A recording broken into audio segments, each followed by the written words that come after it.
हम पहुंच चुके हैं अब अपनी वर्किंग एरिया में। तो हम सबसे पहले यहाँ पे जितने भी हमारे कलीग्स हैं उनसे जिम से रिलेटेड भी क्वेश्चन पूछेंगे। अनिल सर, ये बताइए कि जो एज लिमिट होती है जिम जाने की, वो क्या होनी चाहिए? जी, जैसे जिम में मसल गेनिंग के लिए जैसे एक्सरसाइज वगैरह करनी है, तो उसमें जो एज लिमिट है वो आफ्टर 15 ईयर्स के बाद कर सकते हैं। और जैसे मतलब कि वैसे नॉर्मल करना हो तो आप मतलब कि 10 से 12 साल के बाद जिम जॉइन कर सकते हैं। बट उसमें मसल वगैरह अच्छे से गेन नहीं होते हैं। अगर मसल वगैरह गेन करने हैं, एक्सरसाइज प्रॉपर करनी है, तो आप आफ्टर 15 ईयर्स के बाद ही जॉइन करिए। ओके, तो आफ्टर 15 ईयर्स के बाद जिम ज्वाइन करने से आप मसल्स वगैरह जो है वो गेन कर सकते हैं। अब बात करेंगे हमारी अमीषा मैम से। अमीषा मैम, ये बताइए कि फायदे क्या होते हैं जिम के? जिम जाने से सबसे पहले तो जो आपका माइंड है वो शार्प होता है, ठीक है। बॉडी पूरी दिन जो है एनर्जेटिक बनी रहती है, तनाव और चिंता जो है, स्ट्रेस लेवल वो आपका बहुत कम होता है। और आपका जो कैलोरीज होती हैं ये जिम करने की वजह से बर्न होती हैं, जिससे जो आपका वेट है उसको आप मेंटेन कर सकते हो। ओके, तो फायदे तो हम जान चुके हैं कि जिम जाने के फायदे क्या होते हैं, लिमिट क्या होनी चाहिए एज की। अब हम जानते हैं कि जिम जाने के नुकसान क्या होते हैं। तो दीक्षा मैम, ये बताइए हमें कि जिम जाने के नुकसान क्या होते हैं? मैम, ज़्यादा वर्कआउट करने से हमारी बॉडी में डिहाइड्रेशन का प्रॉब्लम होता है, क्योंकि वेट लिफ्टिंग करने से हमारी बॉडी में जो है स्वेटिंग बहुत ज़्यादा होती है। तो उससे क्या होता है ना कि हमको पानी की ज़्यादा नीड होती है, बट उतना ज़्यादा हो नहीं पाता है, इसलिए डिहाइड्रेशन का प्रॉब्लम होने लगता है। बॉडी में थकान रहती है, मांसपेशियों में प्रॉब्लम रहती है। तो मुझे तो यही लगता है कि अगर आप जिम की बजाय अगर आप योगा करते हैं तो वो ज़्यादा बेनिफिशियल रहता है। वो तो ठीक है मैम, लेकिन जो लोग सुबह नहीं कर पाते क्योंकि अपनी बिजी शेड्यूल की वजह से, अपनी जॉब की वजह से उन्हें जाना पड़ता है, वो तो जिम जा सकते हैं ना शाम को? मैम, उसकी जगह अगर आप शाम को रनिंग कर सकते हैं, वर्कआउट घर पे कर सकते हैं, योगा कर सकते हैं, तो वो ज़्यादा बेटर रहता है जिम करने से। अच्छा, तो हमारी मैम का कहना है कि आप जिम के बजाय योगा करिए, वर्कआउट करिए, वो ज़्यादा सही होगा। अब हम बात करेंगे हमारे वेबसाइट डेवलपर से। तो राकेश सर, हमें ये बताइए आप कि जिम में जो सबसे टफ एक्सरसाइज होती है, आप जिम वगैरह जाते हैं? जी, तो सबसे टफ एक्सरसाइज क्या लगती है आपको? ये सबसे टफेस्ट तो ऐसे तो बहुत है, लेकिन सबसे कठिनाई होती है डेडलिफ्ट करने में।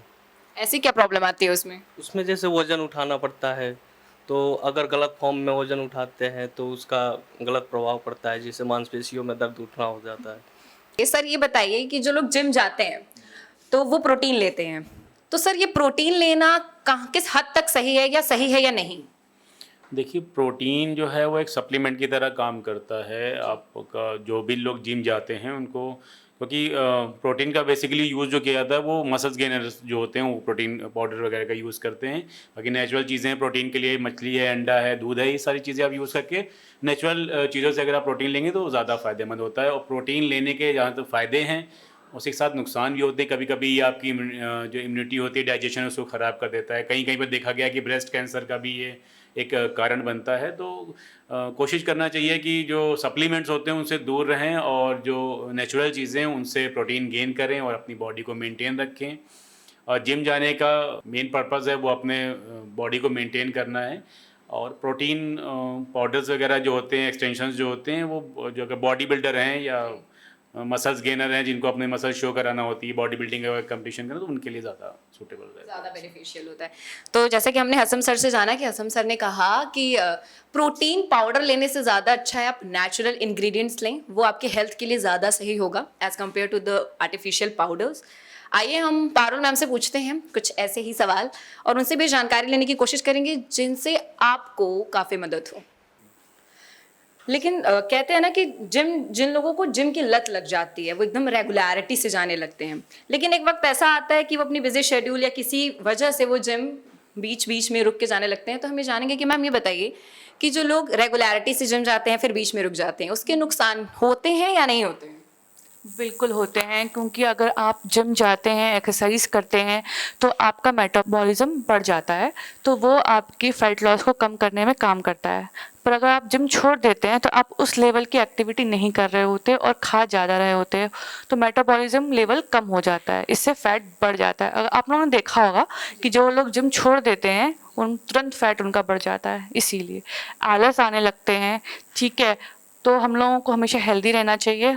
अगर आप जिम छोड़ रहे हैं तो कम से कम वॉकिंग, जॉगिंग कंटिन्यू रखें, ताकि एकदम से बॉडी में बदलाव ना आए। बिल्कुल, आपको बहुत ही सही तरीके से हमारी जो मैम है आपने उन्होंने समझाया है कि आप अगर जिम छोड़ भी रहे हैं तो अपने बॉडी जो आपकी साइकिलिंग मोड है, मतलब कि आप एक्सरसाइज रेगुलरिटी से कर रहे हो और बीच में ही छोड़ दोगे आप तो काफ़ी ज़्यादा प्रॉब्लम होगी आपको, वेट जो है होगा आपका वो बढ़ता चला जाएगा। तो मैम ने बताया कि आप जॉगिंग कर सकते हैं, थोड़ी बहुत एक्सरसाइज घर पे कर सकते हैं। आइए हम पूछते हैं, अगर हम आपको अगर और अदर भी जानकारी दे सकते हैं इससे रिलेटेड, तो हम आइए कुछ और लोगों से बात करें। जतिन सर, ये बताइए हमें कि जो बिगनर्स होते हैं, जो आजकल के बच्चे, उनको जैसे बॉडी और एप्स बनाने में बहुत ज़्यादा दिलचस्पी है, तो बिगनर्स के लिए क्या कहेंगे आप? पहले तो उन्हें एक अपने साथ एक ट्रेनर लेके जाना चाहिए जो उन्हें गाइड करे कि कितना आप वेट उठा सकते हैं, प्लस उनको स्टैंडिंग वर्किंग करनी चाहिए और बाकी जो उनके ट्रेनर गाइड करते हैं प्रॉपर उसको उस वे में लेना चाहिए, अपने मन से नहीं करना चाहिए। बिल्कुल बिल्कुल, एक ट्रेनर रहना काफ़ी ज़रूरी है। अगर आप छोटे बच्चे हैं, जैसे कि आपकी उम्र 18 साल से कम है, तो मैं सजेस्ट करूंगी कि आप प्लीज़ ट्रेनर के अकॉर्डिंग ही करिए।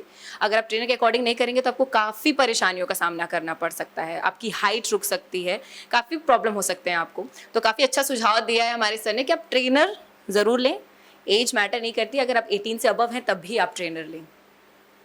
तो ईशा मैम, हमें ये बताइए कि जो लोग जिम जाते हैं उन्हें हार्ट अटैक की प्रॉब्लम काफ़ी सुनने को मिलती है। ईशा मैम, हमें ये बताइए कि जो लोग जिम जाते हैं उन्हें हार्ट अटैक की प्रॉब्लम काफ़ी ज़्यादा सुनने को मिलती है, हमें आप इस पे क्या कहना चाहेंगी?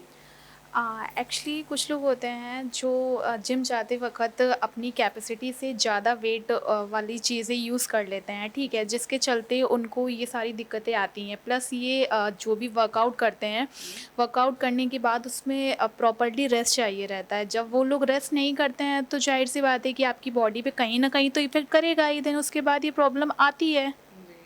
बहुत सही। अगर आप बॉडी को रिलैक्स नहीं करोगे, थोड़ा रेस्ट नहीं दोगे, तो ऑफ कोर्स ये प्रॉब्लम क्रिएट होंगी। ये रिक्वेस्ट आपसे हमारी यही रहेगी कि अपनी बॉडी को थोड़ा रिलैक्स करिए। अगर आप जिम के बाद ज़्यादा वर्कआउट करने के बाद अगर आप बॉडी को थोड़ा सा रिलैक्स देंगे तो आपकी जो ब्लड सर्कुलेशन है वो भी सही तरीके से रन करेगी। अब हम पूछेंगे हमारे कैमरामैन अनुराग सर से कि सर ये बताइए कि जो लोग जिम ज्वाइन करते हैं उन्हें कितने घंटे तक जिम करना चाहिए, मतलब कितने घंटे तक वर्कआउट करना चाहिए? मिनिमम 1 से 1.5 घंटे। 1 से 1.5 घंटे करना चाहिए। उससे अधिक हो जाएगा तो कोई प्रॉब्लम क्रिएट हो जाएगी? नहीं, प्रॉब्लम नहीं हो जाएगी। मिनिमम मैं बात कर रहा हूँ कि 1 से 1.5 घंटे करना चाहिए, उसके ऊपर भी कर सकते हैं। मतलब रिलैक्स हो के करना चाहिए, पहले 1.5 घंटे करें, फिर रिलैक्स हो, फिर थोड़ी देर बात करें, राइट? जी। ओके।